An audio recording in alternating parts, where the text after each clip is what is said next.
Estamos de volta para mais cultura. Na semana passada, na rubrica EcoCool, conhecemos o site e o depósito da Menos Lixo no Cazenga, onde pode deixar os seus resíduos. Hoje vamos conhecer o processo a partir dali.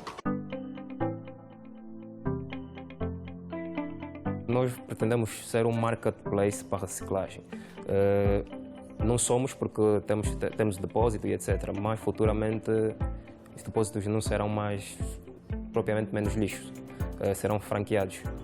Vão poder ter em zonas depósitos com máquinas de trituração para depois encaminhar a matéria-prima que se transforma nesses depósitos para as indústrias que transformam em produto. E aqui no depósito, o que é que vocês recebem? Nós recebemos plástico, recebemos metal, recebemos papel, recebemos vidro. O que é que vocês conseguem dar tratamento e o que é que não conseguem dar tratamento? E quando não conseguem, para onde é que vai? Ok. O plástico tem, se não estou em erro, 4 ou 5 classificações. Cá nós não conseguimos triturar o PET porque a nossa trituradora não é de PET. O PET é um plástico muito elástico, então ela trava. Nós cá só trituramos as rolhas de garrafas, que é um plástico mais duro que o PET. Então, o que não conseguimos dar tratamento, que é o caso do vidro, que é o caso do papel, que é o caso do metal e o PET, nós encaminhamos para as empresas que conseguem dar tratamento. E este equipamento o que é que faz? Temos esta nossa máquina, serve de trituração dos plásticos.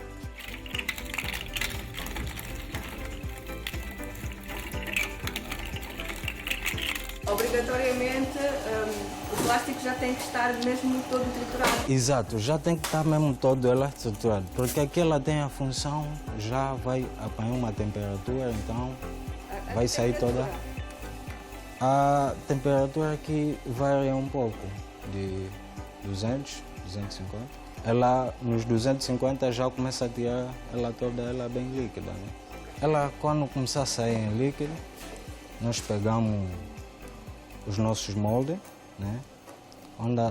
Onde ele vai caindo, passando nos nossos moldes, depois deixamos ela esfriar, tiramos novamente dos moldes e ela dá um processo. Isso aqui é uma carcaça de máquina já estragada, né? De máquina de lavar.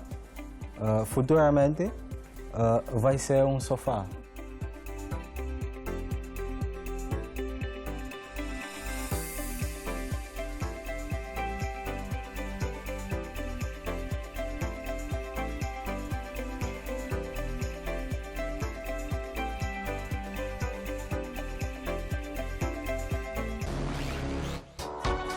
A experiência do rock nos Mvula fez o MC Lil Jorge crescer e o seu hip-hop evoluir.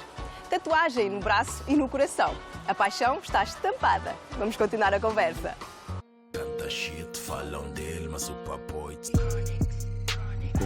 Com o andamento também que tive com o Mvula, que tenho tido, eu pude conhecer muitas pessoas diferentes nesse meio, que o meio estava meio viciado e eram sempre as mesmas pessoas a tratarem de tudo, da distribuição, de como é que as coisas vão andar. Agora existem milhares de plataformas digitais e milhares de pessoas a tratarem disso, pessoas diferentes, então já não há uma dificuldade nesse meio. Hoje tu vais procurar, eu posso dizer, em quase todas as plataformas do mundo e vais escrever ali o Jorge e já aparece. Isso é um trabalho que foi feito durante muitos anos, porque antes esse espaço era dado só para uns, as possibilidades não estavam aí para todos. Antes, quando tu quisesses divulgar a tua música, tinhas que passar pelo fulano e cicrano, tinhas que pagar aqui, tinhas que pagar ali, e muitas das vezes a música não era divulgada no nível que tu esperas. Pois claro, nós não vamos abdicar das rádios e das televisões, mas agora estamos mais focados para a internet, as plataformas digitais, que elas é que têm nos dado realmente uma exposição mediática como nós merecemos agora. As músicas vão para fora sem nem clique. Em qualquer parte do mundo tu podes aceder e já vais ter contato com a nossa música. Isso é muito bom. Isso há uns 10 anos atrás era praticamente impensável. Era praticamente impensável. Nós tínhamos que estar a pedir, a implorar para que o nosso conteúdo fosse divulgado. Tínhamos que pedir às televisões, tínhamos que pedir às rádios. Cultura vir ter comigo e dizer que vão me entrevistar. Pô, isso é grandioso para mim. Yeah, yeah. Essa é minha garra para cultura. represento desse jeito porque tenho amor.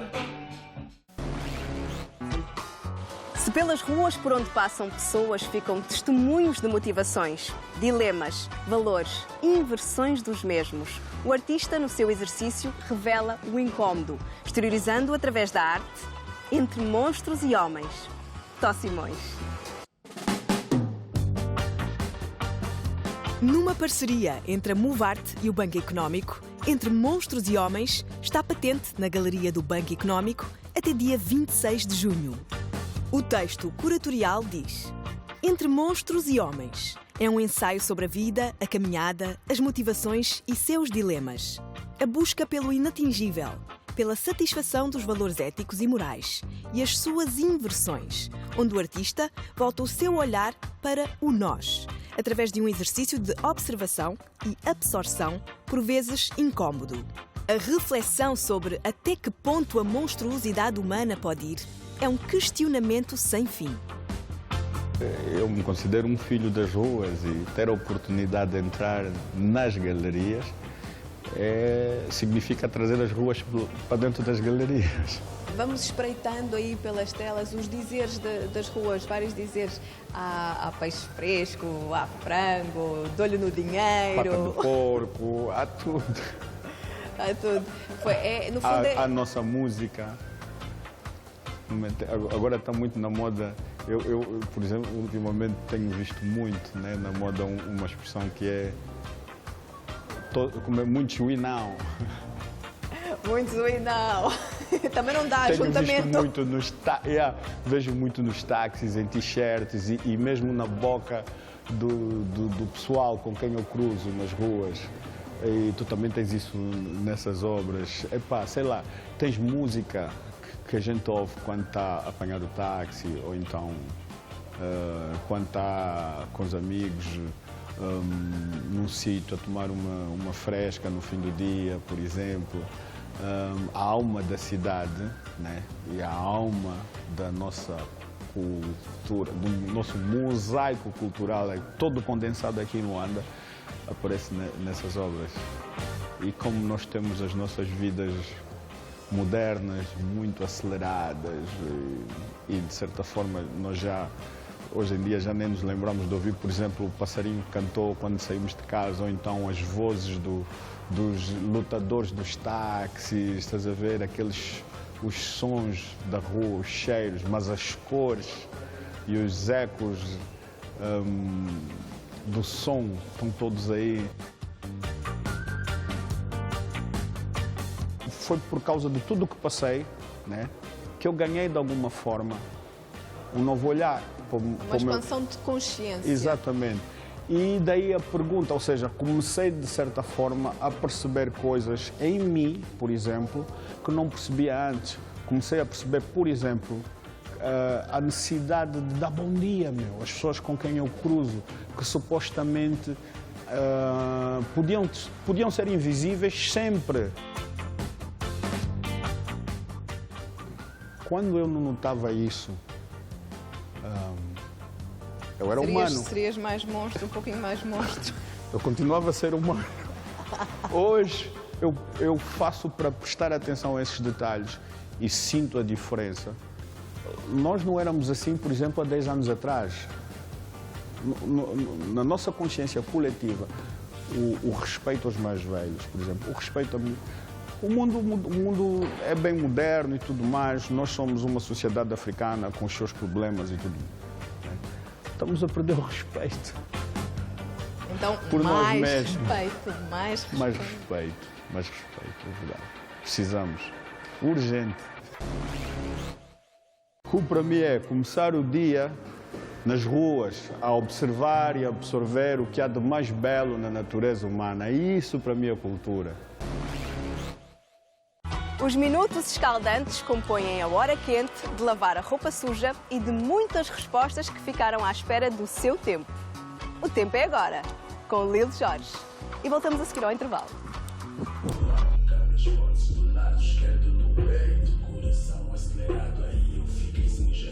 Estás a trabalhar no teu álbum, não é? No Hora Quente. para já, então diz-nos lá porque é hora quente. Bem, hora quente porque são os minutos mais quentes do meu rap. São as respostas para todas as perguntas que me foram feitas nos últimos anos e não foram respondidas por mim como deviam ser. A última lavagem da roupa suja. Quando falas de lavar roupa suja, isso tem a ver com a cena underground? Com certeza. Com as barras? Quem sabe quem é o Lil Jorge? Se eu não lavar a roupa, vão dizer: o Lil Jorge está aqui a brincar connosco, está-nos a enganar. Esse não é o Lil Jorge que nós conhecemos. Hora quente é a exposição de coisas muito íntimas que eu nunca havia transmitido nas minhas mensagens musicais. Enfim, hora quente é um Lil Jorge bem mais maduro, é um Lil Jorge com muito mais atitude depois de ter passado por muitas experiências musicais diferentes.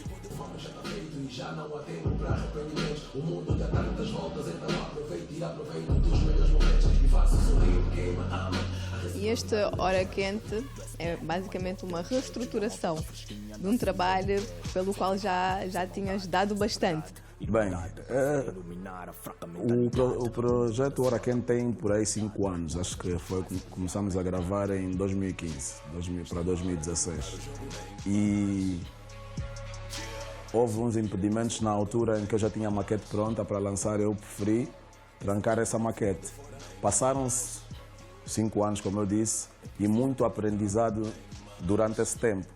Quando eu sinto a necessidade de lançar de novo álbum, eu volto para a maquete, mas aquilo já não soa como deveria soar. Então, atualizar, já tinha crescido muito mais. Então, atualizar foi chamar mais instrumentistas, apagar algumas coisas, letras inclusive, apagar alguns instrumentos, apagar algumas batidas, pôr novas batidas, novas frequências em baixo para que aquilo ganhasse uma cara mais para os tempos atuais. Já tinha músicas, por exemplo, com a Irina Vasconcelos, com o Kizua Gugel, mas depois chamei mais um Elmar Nakeni, chamei um Jay Lorenzo e trouxe mais outros rappers para essa cena que só contribuíram realmente para que o álbum tivesse uma cara muito mais fresca, muito mais atual. Posso começar com Graças Aqui, que é a música com a participação do mestre Kizua Gugel, que é uma homenagem que eu faço ao hip-hop, ao rap principalmente, porque eu sempre disse que o rap me salvou. Eu venho de uma zona que é São Paulo, na fronteira com o Marçal, com o Sambizanga, e houve um tempo que eu tenho muitos amigos que já não fazem parte do mundo dos vivos, porque era mais fácil nós ali irmos formar um gang do que fazer música, do que fazer freestyle. Então, o Graças Aqui foi uma homenagem ao rap, porque nessa altura em que eu estava a desviar, o rap chamou-me a atenção e mostrou-me que eu tinha muito mais para dar do que estar em lutas de ruas e envolvido em outras coisas. O Graças a Ti é uma música importantíssima porque é mesmo a explanação do que o rap mudou na minha vida. Da forma como o rap me tirou de todas as outras coisas mais que eu estava a fazer para hoje ser o mestre que sou. Então essa é a primeira dedicatória. Tenho uma música que é dedicada para a minha mãe, que é uma música com a participação do Keza, que é o Querida Mãe. Eu nem preciso dizer muito, mãe é tudo. A minha mãe sempre foi muito minha amiga, sempre foi muito ligada a mim. Musicalmente também é por causa dela que hoje muitos me conhecem, porque numa altura em que tu tens que estudar e estás a fazer rap preocupado com Timberlands e calças grandes, e a tua mãe te diz assim: estuda, faz o rap e concilia com os estudos. Sem a hipótese sem ela te ameaçar que vai tirar o rap de ti. Vejo a esperança contra o desespero. E quem me conhece musicalmente sabe que nessa hora eu trago sempre algo quentinho, algo com muito, muito picante. Quer dizer que muita gente vai se queimar. Podes crer, uma chama intensa. Mas só serão queimados os que merecem. E só os que merecem. Todos aqueles que se identificarem com aquela quentura sairão daí torrados. Com certeza. São os minutos mais quentes do meu rap.